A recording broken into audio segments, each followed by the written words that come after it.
Hello बच्चों, welcome back to the rapid revision session of biology fighter 1.0 streaming on the YouTube channel of MGCI। तो बच्चों, इस rapid revision series में हम लोगों ने एनिमल किंगडम से स्टार्ट किया था। एनिमल किंगडम का रिवीजन हमारा पूरा हो चुका है। अब हम मूव करते हैं नेक्स्ट टॉपिक पर, जूलॉजी के स्ट्रक्चरल ऑर्गेनाइजेशन इन एनिमल्स, जिसमें हमें सिर्फ एक ही ऑर्गेनिज्म पढ़ना है and that is frog. How beautiful it is. चलिए, next, the topic name is structural organization in animals. Say hi to this frog. चलिए, let's start our session. In the preceding chapter, you came across a large variety of animals, organisms, both unicellular and multicellular of the animal kingdom. Last वाले chapter में हमने देखा बहुत सारे unicellular और multicellular organisms के बारे में हमने स्टडी करी थी belonging to the animal kingdom. In unicellular organisms all functions, unicellular organisms में सारे फंक्शंस जैसे digestion, respiration and reproduction are performed by the single cell. एक ही सेल से यूनिसेल्युलर ऑर्गेनिजम्स ये सारे फंक्शन परफॉर्म करते हैं। The complex multicellular organisms, the same basic function are carried out by the different group of cells in a well organized manner. जैसे कि multicellular organisms में यही सारे फंक्शंस जो है वो वेल ऑर्गेनाइज्ड मैनर में किसी एक पर्टिकुलर सिस्टम के थ्रू कैरी ऑन होते हैं। ठीक है, जैसे for example simplest organism like Hydra is made up of different type of cells and the number of cells in each type can be in 1000. तो हाइड्रा में thousands of cells present होते हैं। Hydra में ये sales जो है वो organise होकर टिश्यू बनाते हैं, बट हाइड्रा में organ system level of organisation present नहीं होता है।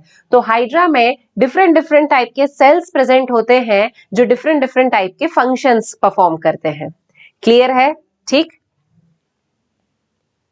चलिए, the human body is composed of billions of cells to perform various function. We all know कि हमारे पास में billions of cells present हैं और वो billions of cells मिलकर टिश्यू, ऑर्गन और ऑर्गन सिस्टम बनाते हैं। तो ह्यूमन बॉडी में बहुत सारे ऑर्गन सिस्टम्स प्रेजेंट हैं, जैसे डाइजेस्टिव सिस्टम है, एक्सक्रीटरी सिस्टम है, रेस्पिरेटरी सिस्टम है, रिप्रोडक्टिव सिस्टम है। तो हमें कोई भी अगर फंक्शन परफॉर्म करना हो तो we have a specific type of system for that function. How do these cells in our body work together? अब ये जो cells है वो हमारी बॉडी में सारे कैसे एक साथ काम करते हैं? As you have already learned in your earlier classes, in multicellular animals, group of similar cell along with intercellular substances performing a specific function. Such an organization is called as tissue and this is the definition of tissue. हम tissue किसे कहते हैं? Group of similar type of cell performing similar type of function. ऐसे cells का group जो जिनका origin एक ही हो और जिनका फंक्शन एक ही हो। क्लियर है? And they will be having intercellular substances, उनके पास में सिमिलर सेल्स होने चाहिए, उन सेल्स में इंटरसेल्यूलर सब्सटेंसेस होना चाहिए and that cell should perform the specific type of function. तो उन ग्रुप ऑफ सेल्स को बोला जाता है टिश्यू। चलिए next, you may be surprised to know that all complex animals consist of only 4 basic types of tissue. हमें ये पता है कि सारे कॉम्प्लेक्स ऑर्गेनिजम्स में 4 बेसिक टाइप के टिश्यूज प्रेजेंट हैं।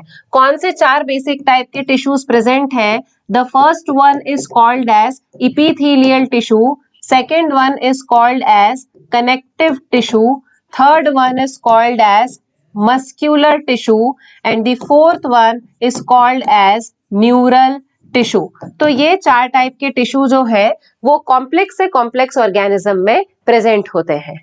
These tissues are organized in specific proportion and pattern to form an organ like stomach, lungs, heart and kidney. अब हमें पता है कि टिश्यूज जो है वो ऑर्गेनाइज होकर क्या बनाते हैं? ऑर्गन बनाते हैं। तो different types of tissues organise together and forms different types of organ like stomach, lungs, heart and kidney. Clear है? When two or more organs perform a common function by their physical or chemical interaction, they together form an organ system. जब दो या दो से ज्यादा organs जो हैं वो एक साथ मिलकर physical और chemical interaction करते हैं, so they will form an organ system. For example, digestive system, respiratory system, etc. Clear है? तो हमने कहा सेल होता है, यूनिसेल्युलर और मल्टीसेल्युलर ऑर्गेनिजम्स होते हैं जिनमें सेल ऑर्गेनाइज होकर टिश्यू बनाएंगे, टिश्यू ऑर्गेनाइज होकर ऑर्गन बनाएंगे और ऑर्गन्स जो है वो ऑर्गेनाइज होकर ऑर्गन सिस्टम का फॉर्मेशन करेंगे. क्लियर? तो cells, tissues, organs and organ system split up the work in the way that exhibit division of labour. तो ये चारों जो स्ट्रक्चर्स हैं, cell, tissue, organ and organ system, वो अपने काम को स्प्लिट कर लेते हैं जिसमें हम कहते हैं they exhibit division of labour. मतलब हर एक टाइप के सेल, हर एक टाइप के ऑर्गन, हर एक टाइप के ऑर्गन सिस्टम के पास में अपना एक स्पेसिफिक वर्क है और वो जब अपना काम करेगा then that will contribute to the survival of the body as a whole. तो अगर सारे systems अपने काम को, अपने function को properly कर रहे हैं तब कोई भी लिविंग ऑर्गेनिज्म जो है उसका सर्वाइवल ठीक तरीके से हो सकता है. क्लियर है बच्चे लोग? इस टॉपिक में ये जो अभी पोर्शन हम पढ़ रहे हैं इसमें थोड़ा सा हम फास्ट चलेंगे क्योंकि दीज आर जस्ट नॉर्मल चीजें जहां पर सेल, टिश्यू, ऑर्गन और ऑर्गन सिस्टम के बारे में हमको इंफॉर्मेशन दी गई है. जब हम फ्रॉग पढ़ेंगे then we will be a bit slow. Clear बच्चों? चलिए अब आते हैं अपन ऑर्गन एंड ऑर्गन सिस्टम पर. The basic tissue, as you have learned in earlier classes, organize to form organs, which in turn associate to form organ system in the multicellular organism. जो tissues हैं वो क्या करते हैं? Organise होकर organ को बनाते हैं और जो ऑर्गन्स है वो एसोसिएट होकर ऑर्गन सिस्टम को बनाते हैं in the multicellular organism. Such an organization is essential for more efficient and better coordinated activities of millions of cells constituting an organism. और ये जो यहाँ पर organization हो रहा है, such an organization is essential. ये organization जो है वो essential है जिसकी वजह से कोई भी organism जो है उसके पास में अगर millions of cells है तो वो उन millions of cells से better तरीके से coordinate करके activities को complete कर सके. ठीक? Each organ in our body is made up of one or more types of tissue.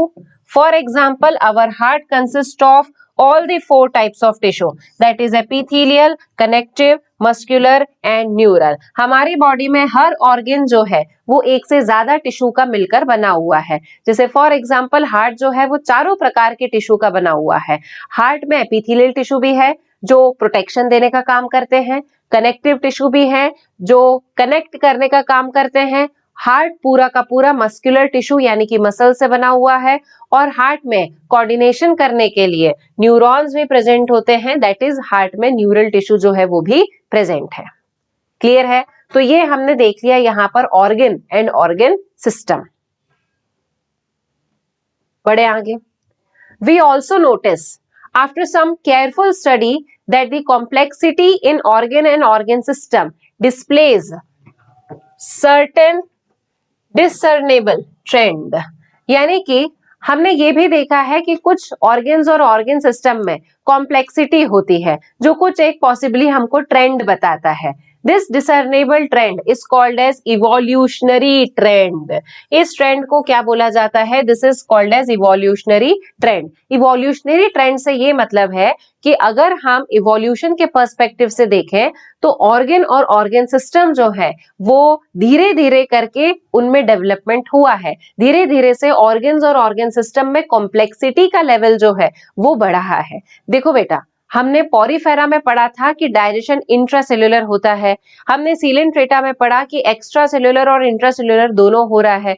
फिर हम जब प्लेटीहेल्मिन्थीज पर आए तब हमने कहा उनके पास में एक डाइजेस्टिव सिस्टम है but that digestive system is incomplete. फिर हमने कहा एसके हेल्मिन्थीज में डाइजेस्टिव सिस्टम कंप्लीट है with 2 openings, mouth and anus. और एसके हेल्मिन्थीज से लेकर कॉर्डेटा तक सारे ऑर्गेनिजम्स के पास में कंप्लीट डाइजेस्टिव सिस्टम जो है वो प्रेजेंट है। तो मतलब जैसे जैसे ऑर्गेनिजम्स का इवोल्यूशन होता गया वैसे वैसे ऑर्गेनिजम्स के ऑर्गन्स और ऑर्गन सिस्टम्स जो है उनमें कॉम्प्लेक्सिटी का लेवल जो है वो धीरे धीरे से बढ़ता गया। क्लियर है बच्चों? ठीक, चलिए अब in this chapter you are being introduced to morphology and anatomy of frog। इस चैप्टर में हमें फ्रॉग की मॉर्फोलॉजी और एनाटॉमी से इंट्रोड्यूस करवाया जा रहा है। वैसे मॉर्फोलॉजी तो हमको फ्रॉग की वैसे ही पता है, आगे हमने देख लिया, बहुत ही सुंदर फ्रॉग दिखाई दे रहा था हमको, ठीक है। एनाटॉमी हम पढ़ेंगे। Morphology refers to the study of form or externally visible features। Morphology यानी कि क्या होता है, जहां पर हम किसी भी ऑर्गेनिजम्स के एक्सटर्नल फीचर्स की स्टडी करते हैं। जैसे हमारी मॉर्फोलॉजी में हमें क्या दिख रहा है, we have a head, we have a skull, a neck, a thoracic part, फिर वी हैव अपेंडेजेस। तो ये हमारी एक्सटर्नल मॉर्फोलॉजी है। सारे ह्यूमन बींग्स की एक्सटर्नल मॉर्फोलॉजी जो है वो सेम है, ठीक है। तो मॉर्फोलॉजी किसे कहा जाता है, refers to the study of form और externally visible features. In the case of plants or microbes, the term morphology precisely means only this। Plants और माइक्रोब्स के केस में अगर हम देखते हैं तो मॉर्फोलॉजी का मतलब होता है सिर्फ externally visible feature, that is called as morphology. Animals के केस में इसका मतलब जो है वो थोड़ा सा डिफरेंट हो जाता है। एनिमल्स के केस में this refers to the external appearance of the organs और the parts of body. Animals के केस में it represents the external appearance of the organ या फिर external appearance of the parts of body. Clear? अब anatomy हम देखते हैं। Word anatomy का कन्वेंशनल मीनिंग क्या है, this is used for the study of morphology of internal organs in the animals. Animals में अगर हम एनाटॉमी का वर्ड यूज कर रहे हैं तो उसका मतलब है कि अगर हम किसी भी ऑर्गन की इंटरनल स्ट्रक्चर की स्टडी कर रहे हैं, that is called as anatomy. You will learn the morphology and the anatomy of frog representing the vertebrates. हम यहाँ पर फ्रॉग की एनाटॉमी और मॉर्फोलॉजी की स्टडी करेंगे। तो मॉर्फोलॉजी बेटा हम लोगों ने समझ लिया है कि मॉर्फोलॉजी मतलब एक्सटर्नल अपीयरेंस और एनाटॉमी मतलब होता है कि किसी भी ऑर्गेनिज्म के इंटरनल ऑर्गन की स्टडी करना, that is called as the anatomy. Clear है बच्चों इतना? चलिए अब आ जाते हैं हम किस पर, फ्रॉग पर।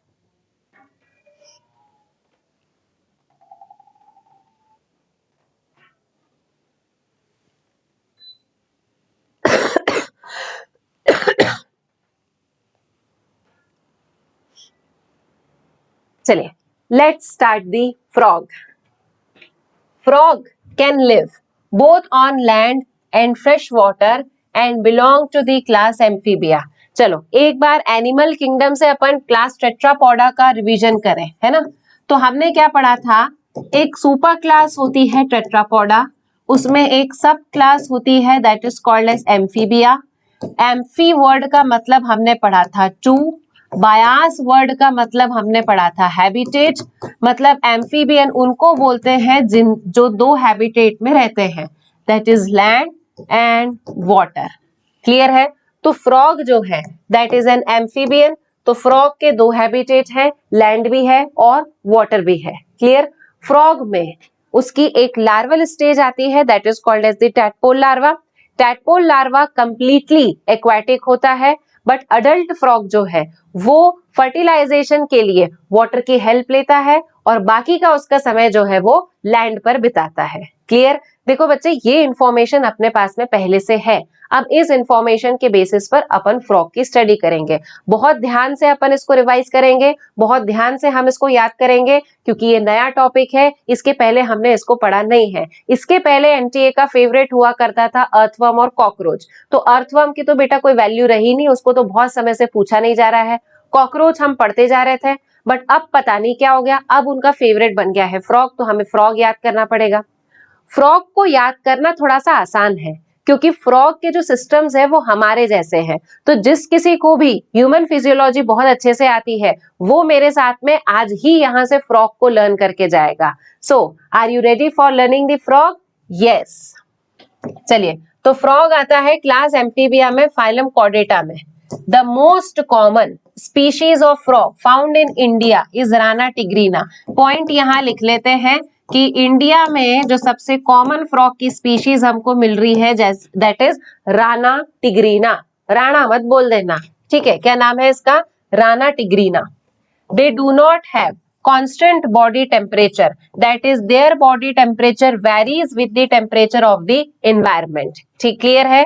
तो इनके पास में फैसिलिटी नहीं होती है कि ये अपने बॉडी टेम्परेचर का रेगुलेशन कर सके। क्यों नहीं होती बेटा फैसिलिटी? क्योंकि हमने पढ़ा है कि फ्रॉग्स में या एम्फीबियंस में 3 चेम्बर्ड हार्ट प्रेजेंट होता है। उनके पास में 2 एट्रिया होते हैं, एक वेंट्रिकल होता है, और उनके हार्ट में ब्लड की मिक्सिंग हो जाती है। क्या हो जाती है बेटा? ब्लड की मिक्सिंग हो जाती है। तो जिन ऑर्गेनिजम्स में ब्लड की मिक्सिंग होती है, जिन ऑर्गेनिजम्स में ऑक्सीजनेटेड और डीऑक्सीजनेटेड ब्लड सेपरेटेड नहीं होते हैं, उन ऑर्गेनिजम्स में अपने बॉडी टेम्परेचर को रेगुलेट करने की क्षमता नहीं होती है। तो इसलिए यहां पर हम बोल रहे हैं कि फ्रॉग अपने बॉडी टेम्परेचर का रेगुलेशन नहीं कर पाते हैं। Such organisms are called as cold blooded और such organisms are called as poikilotherms. क्या बोला जाता है उन्हें? Poikilotherms.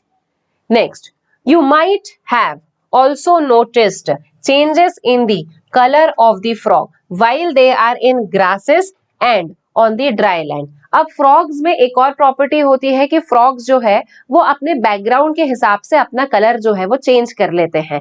This is not called as mimicry बच्चे लोग, इसको मिमिक्री नहीं बोला जाता है। आप लोग हमेशा कैमोफ्लाज और मिमिक्री में कंफ्यूज होते हैं। तो फ्रॉग जब अपना जो बॉडी का कलर होता है वो हैबिटेट के साथ में अगर चेंज कर लेता है, तब हम उसे बोलते हैं that is called as the camouflage. क्या बोला जाता है उसे? कैमोफ्लाज बोला जाता है। तो जब फ्रॉग ग्रासेस में रहता है या फिर ड्राई लैंड पर रहता है, they have the ability to change the colour to hide them. उनके पास में क्षमता होती है कि वो अपने आप को छुपाने के लिए अपनी बॉडी के कलर को चेंज कर लेते हैं, and that property is called as camouflage. तो एक और प्रॉपर्टी लिख लें अपन, कैमोफ्लाज। ठीक है, एक हमने लिख लिया यहां पर कोल्ड ब्लडेड होते हैं या फिर पोइकिलोथर्मिक। क्लियर है? तो ये इतना पोर्शन हमने याद कर लिया है। ठीक, Rana tigrina, camouflage, cold blooded organisms. चलिए आगे बढ़े अपन। देखिए, this protective colouration is called mimicry. ये जो प्रोटेक्टिव कलरेशन होता है उसे मिमिक्री कहा जाता है। बच्चे मिमिक्री क्या होता है? मिमिक्री हम कहते हैं जब कोई ऑर्गेनिज्म किसी दूसरे ऑर्गेनिज्म के जैसी नकल करे, किसी दूसरे ऑर्गेनिज्म के जैसी आवाज निकाले, तब हम उसको बोलते हैं mimicry.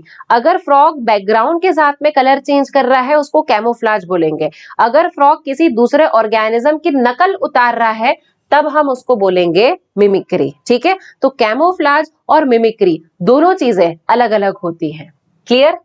You may also know that frogs are not seen during the peak summer and winters. अभी विंटर सीजन गया है, हमको कहीं कहाँ मेंढक देखने को मिले क्या विंटर सीजन में? नहीं। जब एक्सट्रीम विंटर्स होते हैं तब ये छुप जाते हैं, जब एक्सट्रीम समर होते हैं तब ये छुप जाते हैं। कहाँ छुप जाते हैं? जमीन के नीचे जाके ये सो जाते हैं। काश मेरी भी लाइफ ऐसी होती। गर्मी के मौसम में एक तो वैसी बहुत नींद आती है, ऊपर से नीट की एग्जाम है। ठंड के मौसम में भी बहुत नींद आती है, पर उस समय पर पढ़ाई करनी होती है। फ्रॉग की जिंदगी देखो कितनी बढ़िया है। पीक समर और पीक विंटर में कोई काम ही नहीं करना होता है, सो जाता है ये जाके अपना, है ना। During this period they take shelter in the deep burrows to protect them from extreme heat and cold. क्यों प्रोटेक्शन करने की जरूरत है फ्रॉग को? अगर वो रह लेगा एक्सट्रीम हीट में या एक्सट्रीम कोल्ड में तो क्या फर्क पड़ जाएगा?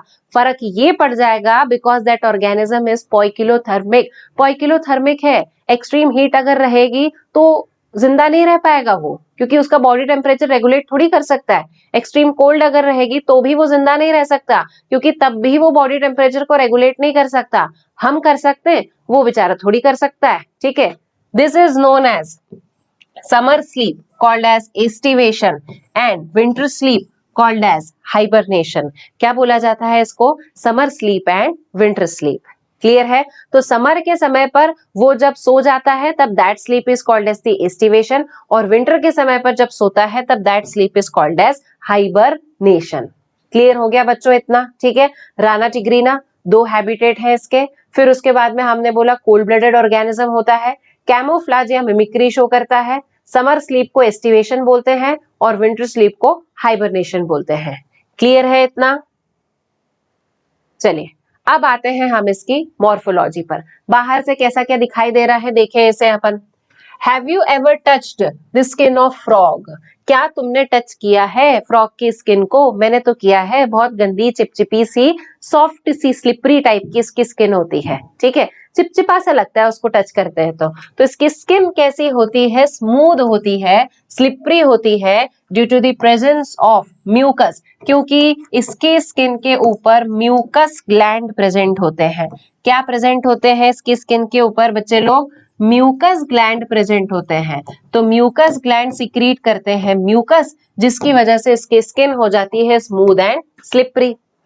क्लियर है? Next point, the skin is always maintained in a moist condition. इसकी स्किन को हमेशा मॉइस्ट रहना जरूरी है। क्यों जरूरी है इसकी स्किन को मॉइस्ट रहना? क्योंकि ये स्किन से मैक्सिमम टाइम्स रेस्पिरेशन करता है, तो रेस्पिरेशन करने के लिए इसकी स्किन को मॉइस्ट रहना जरूरी है ना? The color of dorsal side of body is generally olive green with dark irregular spots। ठीक है, देखो पहले वाली इमेज देखते हैं अपन यहाँ पर, ये वाली इमेज है ना। तो डॉर्सल साइड जो होती है इसकी, डॉर्सल साइड का कलर कैसा दिख रहा है अपने को? डार्क कलर दिखाई दे रहा है, और इसके ऊपर हमको कुछ ऐसे स्पॉट्स जो हैं, इरेगुलर स्पॉट्स जो हैं वो दिखाई देते हैं। और इसकी जो नीचे वाली सरफेस है ये वेंट्रल साइड, वेंट्रल साइड का कलर कैसा दिखता है अपने को? यहाँ पर वेंट्रल साइड का कलर है लाइट कलर। क्लियर है? तो डॉर्सल साइड इसकी कैसी होती है? डार्क कलर की है इसकी डॉर्सल साइड, और वेंट्रल साइड जो है वो इसकी कैसी है? लाइट कलर की इसकी वेंट्रल साइड है। और डॉर्सल साइड पर कुछ इरेगुलर स्पॉट्स जो है वो भी इसके बॉडी के सरफेस के ऊपर प्रेजेंट होते हैं। क्लियर? चलिए तो ये आ गए अपन यहाँ पर। हाँ यस, देखिए the colour of dorsal side of body is generally olive green with dark irregular spots. तो डॉर्सल साइड का कलर जो है वो ऑलिव ग्रीन है। On the ventral side the skin is uniformly pale yellow. Ventral side पर अभी अपन ने देखा स्किन कैसी है उसकी? यूनिफॉर्मली पेल येलो, नीचे से वेंट्रल से पूरी पेल येलो है। The frog never drinks water. This is very very important बेटा। फ्रॉग कभी पानी नहीं पीते हैं, बट वाटर को एब्जॉर्ब करते हैं वो अपनी स्किन के थ्रू। क्लियर है? तो फ्रॉग नेवर ड्रिंक वाटर। चलिए अब मॉर्फोलॉजी में आगे बढ़ते हैं। The body of frog is divisible into head and trunk, the neck and tail is absent. ये हमने पहले भी पढ़ा है कि फ्रॉग की बॉडी में हेड और ट्रंक जो है वो एब्सेंट होते हैं, प्रेजेंट होते हैं। नेक एब्सेंट है, गर्दन लेस है, और टेल भी इसकी बॉडी में एब्सेंट होती है। टेल एब्सेंट होती है। सच ऑर्गेनिजम्स आर कॉल्ड एज एम्यूरा। पर ये याद रखना है कि फ्रॉग की जो लार्वल स्टेज होती है उसकी लार्वल स्टेज में टेल प्रेजेंट है, बट अडल्ट फ्रॉग में टेल एब्सेंट है। तो बॉडी हेड और ट्रंक में डिवाइडेड है, नेक उसकी बॉडी में एब्सेंट है, टेल भी उसकी बॉडी में एब्सेंट है। क्लियर? अब about the mouth a pair of nostril is present. Mouth के ऊपर नॉस्ट्रिल प्रेजेंट होती, जैसे हमारे माउथ के ऊपर नॉस्ट्रिल प्रेजेंट है वैसे फ्रॉग के माउथ के ऊपर भी पेयर ऑफ नॉस्ट्रिल प्रेजेंट है। हमारे पास में भी पेयर ऑफ नॉस्ट्रिल प्रेजेंट है। ठीक है? Eyes are bulged. फ्रॉग की आंखें जो है वो बाहर की तरफ में निकली हुई होती है, जिसको अपन बोलते हैं बल्ज्ड। तो फ्रॉग की आंखें जो है वो बल्ज्ड होती है and covered by nictitating membrane that protects them while in the water. Clear है? तो फ्रॉग की आंखें बल्ज्ड होती है और इनके पास में निक्टिटेटिंग मेम्ब्रेन प्रेजेंट होती है जो इनको पानी के समय पे आईज के अंदर पानी जाने से प्रिवेंट करती है। क्लियर? जब हम लोग स्विमिंग करते हैं तो हम भी चश्मे लगा लेते हैं, तो वैसे ही फ्रॉग तो चश्मे नहीं लगा सकता, तो फ्रॉग को नेचुरल चश्मे मिले हुए हैं निक्टिटेटिंग मेम्ब्रेन के फॉर्म में। क्लियर है? और फ्रॉग की आईज में आईलिड्स प्रेजेंट होती है, तो जो निक्टिटेटिंग मेम्ब्रेन है ये फ्रॉग की आंखों की थर्ड आईलिड होती है। Clear? On the either side of eyes membranous tympanum और ear receives the sound signal. अब इनके पास में आईज तो है, आईज के साथ साथ में इनके पास में ईयर्स भी है, बट ईयर्स का रिप्रेजेंटेशन किससे हो रहा है? ईयर्स का रिप्रेजेंटेशन हो रहा है टिम्पैनम से या टिम्पैनिक मेम्ब्रेन से, यानी इन ऑर्गेनिजम्स के पास में एक्सटर्नल ईयर जो है वो एब्सेंट है। तो external ear is absent in frog and ear is represented by tympanic membrane, जो साउंड सिग्नल को रिसीव करता है। देखो next, the forelimb and hind limbs help in swimming, walking, leaping and burrowing. Fore limbs और hind limbs जो है वो किस किस में हेल्प कर रहे हैं? स्विम करने में, तैरने में, वॉक करने में, लीप करने में, लीप मतलब जंप करना, और बरोइंग यानी कि मिट्टी को खोद के उसके अंदर रहेंगे फिर वो, ठीक है। तो swimming, walking, leaping and burrowing, ये 4 फंक्शन हो गए इनके फोर लिम्स और हाइंड लिम्स के। The hind limbs and with 5 digit, hind limbs के एंड में कितने डिजिट होते हैं? 5 डिजिट्स होते हैं। तो इस तरीके के अगर हम इनके लिम्स बनाते हैं तो हाइंड लिम्स जो है वो ऐसे 5 डिजिट वाले होते हैं, 1 2 3 4 और 5, and they are larger and muscular than the fore limbs that end in 4 digits. तो हाइंड लिम्ब में 5 डिजिट होते हैं, वहीं अगर फोर लिम्स की बात की जाए तो फोर लिम्स जो है उनमें कितने डिजिट होते हैं? फोर लिम्स में 4 ही डिजिट होते हैं, और हाइंड लिम्स जो है वो लार्जर होते हैं और मस्कुलर होते हैं than the fore limbs. Clear? Feets have webbed digit that help in swimming, feets में वेब्ड डिजिट होते हैं, और स्पेसिफिकली वेब्ड डिजिट जो है वो इनके फीट्स में हाइंड लिम्स में प्रेजेंट होते हैं। अगर हम डायग्राम में भी देखेंगे तो वहां पर हमें हाइंड लिम्स में वेब्ड डिजिट्स दिखाई देंगे, ठीक है। तो हाइंड लिम्स इनके कैसे होते हैं? वेब्ड होते हैं इनके हाइंड लिम्स। वेब्ड क्यों है? सरफेस एरिया बढ़ जाएगा तो वाटर करंट को कट करके आसानी से ये ऑर्गेनिज्म जो है वो स्विम कर सकता है, तो इसलिए हाइंड लिम्स में इनमें क्या प्रेजेंट होते हैं? वेब्स प्रेजेंट होते हैं। तो ये जो इनके डिजिट्स होते हैं ये इस तरीके से ऐसे जुड़े हुए होते हैं एक दूसरे से। क्लियर है? और वेब्ड डिजिट जो है ये हेल्प करते हैं इन ऑर्गेनिज्म को इन दी स्विमिंग। किसमें हेल्प करते हैं? In swimming. Clear? Next point, frog exhibit sexual dimorphism. Frog में सेक्सुअल डायमॉर्फिज्म देखा जाता है, यानी कि मेल और फीमेल बॉडी जो है वो अलग अलग दिखाई देती है। क्लियर है?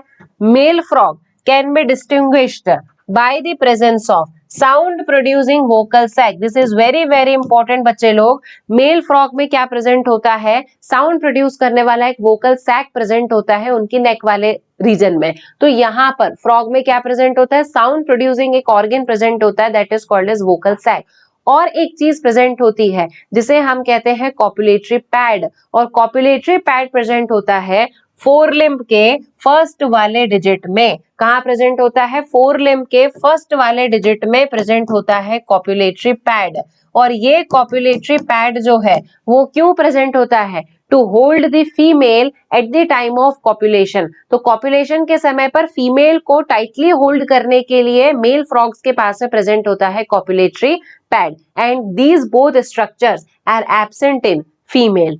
क्लियर? देखिए, तो male frog can be distinguished by the presence of sound producing organ called as the vocal sac, and also copulatory pad on the first digit of the forelimb. forelimb के first digit में क्या present होता है? copulatory pad, which is absent in female frog, और ये दोनों structure female frog में absent है।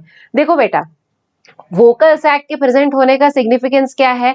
फ्रॉग जो है वो एक स्पेसिफिक टाइप का साउंड प्रोड्यूस करते हैं called as the croaking sound. तो वो क्रॉकिंग साउंड जो है उससे फीमेल्स को अट्रैक्ट करते हैं फॉर द कॉपुलेशन। क्लियर? हमें तो अच्छी नहीं लगती, मेंढकनियों को अच्छी लगती होंगी वो आवाज, ठीक है।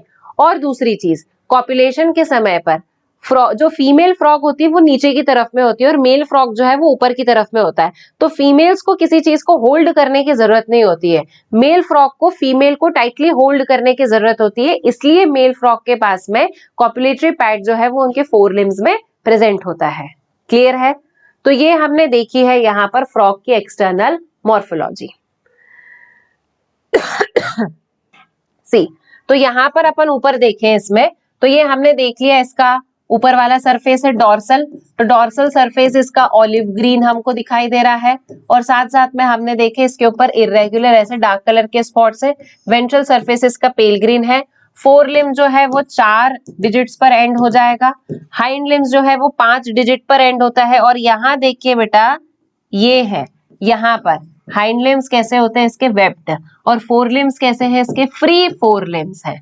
कैसे इसके फ्री फोर लिम्स हैं, क्लियर। और हाइंड लिम्ब और फोर लिम्ब में देखिए ये हाइंड लिम्ब थोड़े से छोटे हैं, फोर लिम्स जो है वो थोड़े से छोटे हैं, हाइंड लिम्स देखिए ज्यादा बड़े भी हैं और ज्यादा मोटे भी हैं, मस्कुलेचर भी है इनके हाइंड लिम्स। तो hind limbs are much larger and musculature as compare to that of the fore limbs. Clear है, ठीक।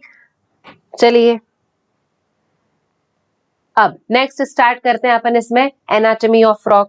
एनाटॉमी में हम क्या देखेंगे, फ्रॉग के हम सिस्टम्स देखेंगे।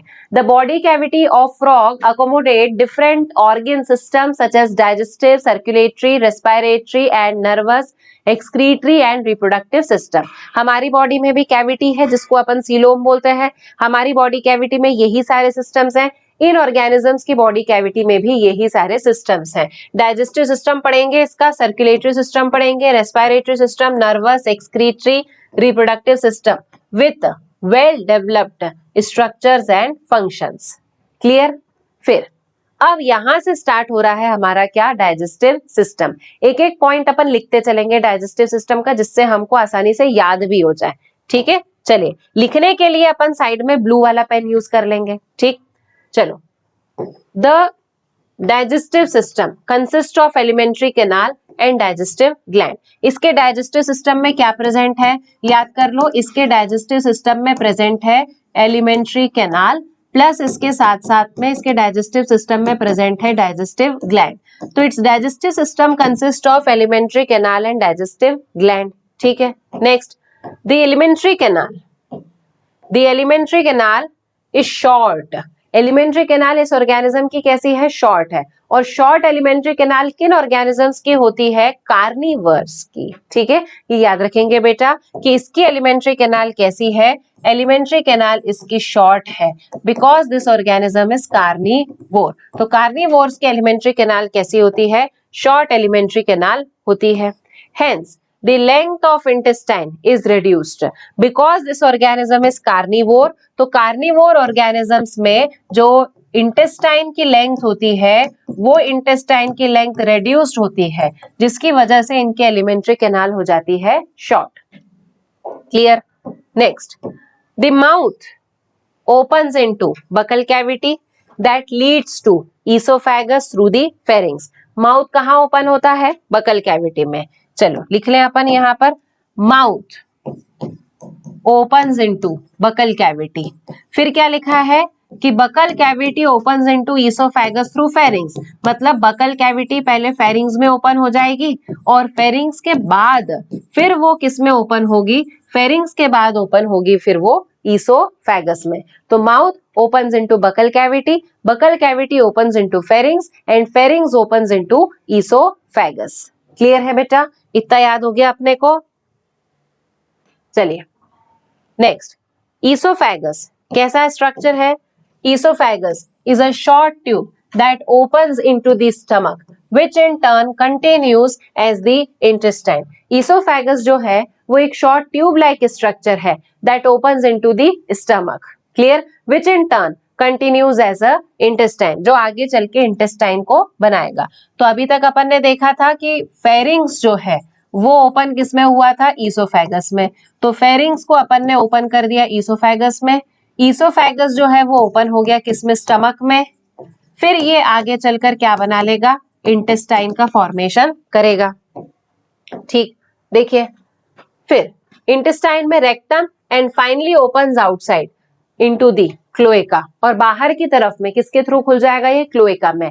एनिमल किंगडम में हमने पढ़ा था digestive system of amphibian, excretory system and reproductive system, तीनों के लिए एक कॉमन ओपनिंग प्रेजेंट होती है and that common opening is called as cloaca. याद आ गया बच्चों, ठीक है। उस कॉमन ओपनिंग को क्या बोला जाता है, दैट इज क्लोएका।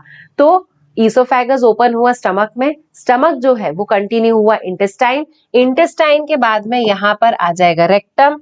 पेन का कलर मैंने चेंज नहीं किया है, ठीक है। हाँ, तो यहाँ पर ये आ जाएगा रेक्टम, रेक्टम के बाद में, ठीक है, रेक्टम के बाद में फाइनली ओपन्स इनटू क्लोएका। किस में ओपन हो जाएगा वो, क्लोएका में, ठीक। तो ये एलिमेंट्री कैनाल के पार्ट्स हो गए हमारे, क्लियर है। अब डाइजेस्टिव ग्लैंड देख लें।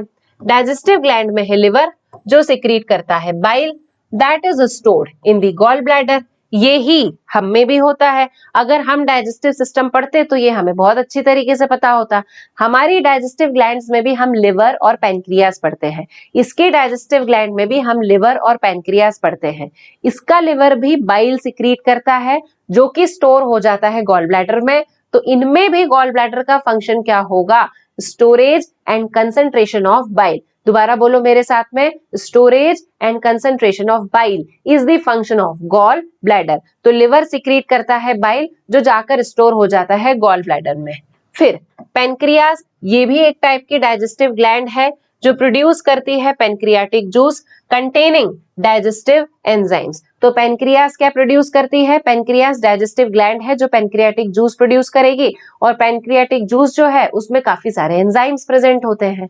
क्लियर? फिर food is captured by the bilobed tongue. Frog की जो टंग होती है वो थोड़ी सी अलग टाइप की होती है। फ्रॉग की टंग कैसी होती है? ऐसे आगे से दो पार्ट्स में डिवाइडेड होती है। Such tongue is called as bilobed, या फिर इसको अपन बोलते हैं बाइफिड। कैसी होती है? बाइलोब्ड या फिर बाइफिड टंग होती है इसके। ठीक। Digestion of food takes place by the action of HCl and gastric juices secreted from the wall of the stomach. Stomach में क्या प्रेजेंट है? इसके पास में गैस्ट्रिक ग्लैंड जैसे स्ट्रक्चर प्रेजेंट है। जैसे हमारे स्टमक में जो गैस्ट्रिक वॉल होती है वो मॉडिफाई होकर गैस्ट्रिक ग्लैंड बनाती है, वैसे ही इनके स्टमक में भी गैस्ट्रिक वॉल जो है वो मॉडिफाई होकर गैस्ट्रिक ग्लैंड बनाएगी। और गैस्ट्रिक ग्लैंड जो है क्या सिक्रीट करती है? Gastric gland will secrete gastric juices, और गैस्ट्रिक जूसेस का पार्ट क्या होगा? HCl। तो गैस्ट्रिक जूसेस में क्या प्रेजेंट होंगे? एंजाइम्स प्रेजेंट होंगे। और क्या प्रेजेंट होगा डाइजेशन के लिए? ठीक है। partially digested food called as chyme and is passed from the stomach to the first part of the and is passed from the stomach to the first part of the small intestine, the duodenum. Clear है? तो जो stomach से partially digested food निकलेगा, क्योंकि stomach में सारी चीजों का डाइजेशन नहीं होता है। ह्यूमन बींग्स में भी स्टमक में सारी चीजों का डाइजेशन नहीं होता, फ्रॉग में भी स्टमक में सारी चीजों का डाइजेशन नहीं होगा। तो स्टमक में फूड का पार्शियल डाइजेशन होता है by the help of HCl and gastric juices, और ये जो पार्शियली डाइजेस्टेड फूड है that is called as chyme. तो यानी इसका मतलब ये हुआ कि एसिड में मिला हुआ जो फूड है, acid mixed food is called as chyme. क्या बोला जाता है इसको? Acid mixed food is called as chyme. और ये काइम जो है वो अब जाएगा स्मॉल इंटेस्टाइन के फर्स्ट पार्ट में, that part is called as the duodenum. किसमें चला जाएगा? स्मॉल इंटेस्टाइन के फर्स्ट पार्ट में, कॉल्ड एज द ड्यूोडेनम। चलिए देखिए, ये स्ट्रक्चर हो गया है। ये कई बार हमारे टेस्ट में भी पूछा जा चुका है। इस पोर्शन को अभी अपन ध्यान देंगे। This is oesophagus. ये जो दो लोब वाला स्ट्रक्चर हमें दिख रहा है, ये दिस इज लिवर। ये वाला जो पोर्शन है ग्रीन कलर का, this is gall bladder. Oesophagus open हो रहा है स्टमक में, स्टमक आगे चलकर ओपन होता है इंटेस्टाइन में। इंटेस्टाइन का पहला पार्ट है ये, this is called as the duodenum. फिर इंटेस्टाइन आगे थोड़ी सी बढ़ेगी, छोटी सी इंटेस्टाइन होगी। फिर ये इंटेस्टाइन जो है वो आगे चलकर क्या बना लेगी? रेक्टम। और रेक्टम के बाद में यहाँ पर आ जाएगा, दिस इज रेक्टम। और रेक्टम के बाद में यहाँ पर rectum will open into the cloaca. कहाँ ओपन हो जाएगा? ये क्लोएका में। क्लियर है? ठीक। तो अब तक अपन ने क्या देख लिया है कि स्टमक में फूड का पार्शियल डाइजेशन हो गया है and chyme is exiting the stomach, क्योंकि एसिड कहाँ मिक्स हुआ? स्टमक में। काइम कहाँ बना? स्टमक में। तो कौन सा फूड स्टमक को एग्जिट करेगा? Chyme will exit the stomach and chyme will enter into the intestine. चलिए, the duodenum receives the bile from the gallbladder and pancreatic juice from the pancreas through the common bile duct। देखिए, तो ये जो यहाँ पर intestine है, duodenum है, ये क्या रिसीव करेगा? बाइल के जो लिवर और गॉल ब्लैडर के थ्रू जो बनाया गया बाइल है, लिवर ने बनाया, गॉल ब्लैडर ने उसको स्टोर कर लिया और फिर उसको रिलीज कर देगा। और पेनक्रियास जो है ये क्या करेंगे? पेनक्रियास जो है वो पेनक्रियाटिक जूस को सिक्रीट करेंगे। तो ये सारी चीजें जो है वो कॉमन बाइल डक्ट के थ्रू कहाँ आ जाएगी? ड्यूोडेनम में। कहाँ पर आ जाएंगी? ये ड्यूोडेनम में आ जाएंगी। क्लियर है? तो कॉमन बाइल डक्ट के थ्रू पेनक्रियाटिक जूस और बाइल जूस जो है वो कहाँ आ गया? Into the duodenum. The bile emulsifies the fat and pancreatic juice digest the carbohydrate and protein. तो बाइल क्या करेगा? फैट का इमल्सिफिकेशन करेगा. ये जानते हैं हम, फैट एक बड़ा मॉलिक्यूल होता है जिसे हमें छोटे छोटे पार्ट्स में डिस्ट्रीब्यूट करना पड़ता है. तो बाइल जो है वो फैट का इमल्सिफिकेशन करवा देगा. प्रोटीन पैंक्रियाटिक जूस जो है वो कार्बोहाइड्रेट और प्रोटीन्स का डाइजेशन करवा देगा. और फाइनल डाइजेशन होगा कहां पर? इंटेस्टाइन में. तो final digestion will take place in the intestine. तो स्टमक में पार्शियल डाइजेशन हुआ था, फाइनल डाइजेशन हो जाएगा इंटेस्टाइन में by the help of bile juice and pancreatic juice. Clear? अब फूड के डाइजेशन के बाद क्या करवाओगे तुम? फूड के डाइजेशन के बाद में एब्जॉर्प्शन करवाएंगे. एब्जॉर्प्शन के लिए याद करो हमारे पास में क्या है? हमारे इंटेस्टाइन में विलाय और माइक्रोविलाय प्रेजेंट है. तो इसके पास में भी एब्जॉर्प्शन के लिए वैसे ही कुछ स्ट्रक्चर प्रेजेंट होना चाहिए. देखें अपन, तो digested food is absorbed by the numerous fine finger-like structure या finger-like folds in the inner wall of intestine called as villi and microvilli. तो absorption के लिए इनके पास में क्या प्रेजेंट होगा? finger-like folds प्रेजेंट होंगे called as the villi और उन villi के ऊपर प्रेजेंट होगी microvilli. क्लियर? और undigested solid waste जो है that moves into the rectum, undigested waste rectum में चला जाएगा और रेक्टम के थ्रू क्लोएका के द्वारा वो बॉडी के बाहर रिमूव हो जाएगा. क्लियर है बच्चे लोग? ठीक है. तो ये हुआ हमारा फ्रॉग का डाइजेस्टिव सिस्टम. क्लियर? जिसमें हमने पार्ट्स पहले देख लिए, फिर उसके बाद में हमने देखा डाइजेशन सबसे पहले स्टार्ट होता है इनके स्टमक में. स्टमक में पार्शियल डाइजेशन होता है, इंटेस्टाइन में कंप्लीट डाइजेशन होगा. इंटेस्टाइन में कंप्लीट डाइजेशन होता है by the help of bile juice and pancreatic juice. Stomach में पार्शियल डाइजेशन होता है by the help of gastric juice और HCl and HCl which is the part of the gastric juices. Clear? अलग से इन organism के पास anus नहीं होता है. इनका जो अनडाइजेस्टेड वेस्ट है वो क्लोएका के थ्रू बॉडी के बाहर रिमूव हो जाएगा. क्लियर? ओके, चलिए, है ना. अब किस पर आ जाते हैं हम लोग? अब अपन स्टार्ट करते हैं इसमें रेस्पिरेटरी सिस्टम. ठीक है. तो डाइजेस्टिव सिस्टम पढ़ लिया बच्चे लोगों अपन ने. अब अपन क्या पढ़ेंगे? रेस्पिरेटरी सिस्टम पढ़ेंगे. अब कुछ चीजें तो इसके बारे में आपको मालूम है. चलो तो रिवीजन कर ले अपन कुछ चीजों का जो जो अपने को पता है. फ्रॉग जो है वो रेस्पिरेशन के लिए मल्टीपल ऑर्गन्स का यूज करता है. जैसे स्किन, स्किन के थ्रू होने वाला respiration is called as cutaneous respiration. Skin के थ्रू ये वाटर में भी रेस्पिरेशन करता है और स्किन के थ्रू ये सीजनल स्लीप्स के समय पर भी रेस्पिरेशन करता है. ये याद है हमें. फ्रॉग एक और टाइप का रेस्पिरेशन करता है कॉल्ड एज बक्कोफेरेंजियल. और फ्रॉग लंग्स के थ्रू भी रेस्पिरेशन करता है, that is called as pulmonary respiration. तो ये टाइप के रेस्पिरेशन फ्रॉग में प्रेजेंट है. ठीक है. अब एक चीज और आपको इसमें यहां बता देती हूं मैं. फ्रॉग के लार्वा का नाम होता है टैडपोल लार्वा. टैडपोल लार्वा पानी में रहता है हमेशा, तो वो रेस्पिरेशन करता है गिल्स के थ्रू. इतनी इंफॉर्मेशन तो बच्चे लोग अपने को है ना. अब इसको बेस रख के आगे बढ़ते हैं अपन. ठीक, बहुत सिंपल है, आसानी से हमें याद हो जाएगा. देखिए, frog respire on land and in the water by two different methods. Frog land और वाटर दोनों जगह पर अलग अलग मेथड से रेस्पिरेशन करता है. वाटर में स्किन जो है वो उसके एक्वाटिक रेस्पिरेटरी ऑर्गन के जैसे काम करेगा. स्किन के थ्रू जो रेस्पिरेशन होता है that is cutaneous respiration. Dissolved oxygen in the water is exchanged through the skin by the diffusion. पानी में ऑलरेडी डिसॉल्व्ड ऑक्सीजन प्रेजेंट होती है, तो वो डिसॉल्व्ड ऑक्सीजन जो है वो स्किन के थ्रू डिफ्यूज होकर बॉडी के अंदर आ जाएगी. तो such method is called as cutaneous respiration. Exchange of gas कौन करवा रहा है? स्किन. एक्सचेंज ऑफ गैस में मेथड कौन सी लग रही है? डिफ्यूजन, जो हमारे भी रेस्पिरेटरी मेम्ब्रेन पर लगती है ना. अब ऑन लैंड, जब फ्रॉग जमीन पर रहेगा तब बकल कैविटी, स्किन और lungs act as a respiratory organ. ये लिखा है देखो बच्चों हमने, बकल कैविटी भी रेस्पिरेशन में हेल्प करेगी, लंग्स भी रेस्पिरेशन में हेल्प करेंगे और स्किन भी रेस्पिरेशन में हेल्प करेगी. The respiration by lungs is called as pulmonary respiration. Lungs के थ्रू होने वाले रेस्पिरेशन को क्या कहा जाता है? Pulmonary respiration. ठीक है.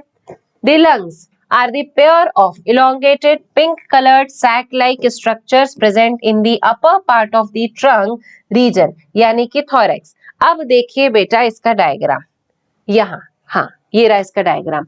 तो लंग्स कैसे स्ट्रक्चर है, पिंक कलर के स्ट्रक्चर्स हैं, ये रहे। अपर बॉडी पार्ट में, ट्रंक वाले पार्ट में हमें ये पिंक कलर के स्ट्रक्चर्स जो है वो देखने को मिलते हैं। These pink colored structures are called as the lungs। तो लंग्स हमें अपर बॉडी पार्ट में पिंक कलर के पेयर्ड स्ट्रक्चर्स के फॉर्म में देखने को मिलते हैं। ठीक, हाँ ये आ गए अपन। Pink coloured sac like structures present in the upper part of the trunk region. Air enters through the nostrils into the buccal cavity and then to the lungs. Air जो है वो नॉस्ट्रिल्स के थ्रू बॉडी के अंदर आती है, फिर nostrils के थ्रू वो बकल कैविटी में जाएगी, फिर बकल कैविटी के थ्रू वो जाती है कहां पर, लंग्स में। क्लियर? तो एयर नॉस्ट्रिल्स में जाएगी, नॉस्ट्रिल्स से फिर बकल कैविटी में, बकल कैविटी को फुलाता ही है, फिर फुलाने के बाद में ये मोर पॉजिटिव इंट्रापल्मोनरी प्रेशर को क्रिएट करता है, और more positive intrapulmonary pressure create करने के बाद में ये एयर जो है वो रश होकर चली जाती है इनटू द लंग्स। क्लियर? और सीजनल स्लीप्स के समय पर यानी कि हाइबरनेशन और एस्टिवेशन के समय पर इनका जो रेस्पिरेटरी ऑर्गन होता है, that respiratory organ is skin. Clear है बच्चों? क्लियर? ठीक, तो आज हमने एक तो फ्रॉग की एक्सटर्नल मॉर्फोलॉजी कंप्लीट करी है, और दूसरी चीज हमने यहाँ पर फ्रॉग की एनाटॉमी में दो स्ट्रक्चर्स जो है वो कंप्लीट कर लिए हैं। The first one is digestive system and the next one is respiratory system. Clear? अब नेक्स्ट वाले सेशन में बच्चों हम लोग कंप्लीट करेंगे यहाँ पर इसके बाकी के बचे हुए सिस्टम, सर्कुलेटरी सिस्टम है, एक्सक्रीटरी सिस्टम है, नर्वस और रिप्रोडक्टिव, और साथ ही साथ इसके कुछ क्वेश्चन सॉल्व करेंगे। ओके, तो तब तक के लिए ऑल द बेस्ट, अच्छे से पढ़िए,